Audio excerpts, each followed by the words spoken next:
దేవాలయాల నుండి 10% ట్యాక్స్ వసూలు చేయాలని కర్ణాటక ప్రభుత్వం నిర్ణయించింది. ఈ మేరకు అసెంబ్లీలో బిల్లు ప్రవేశపెట్టి ఆమోదం తెలిపింది.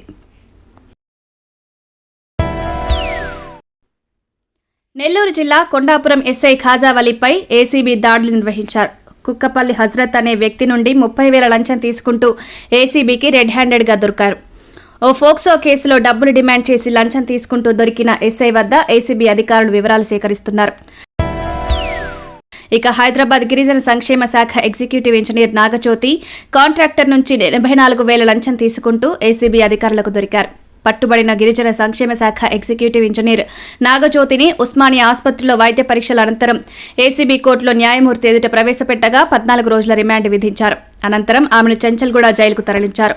గత వారం నాగజ్యోతి నివాసంలో సోదాలు చేసిన అధికారులు 65,50,000 నగదు, 3 కిలోల 639 కిలోల బంగారం, ప్లాట్లు, వ్యవసాయ భూములకు సంబంధించి పత్రాలను స్వాధీనం చేసుకున్నారు.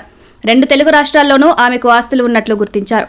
ఆ ఆస్తుల విలువ 50 కోట్లకు పైగా ఉండవచ్చని భావిస్తున్నారు.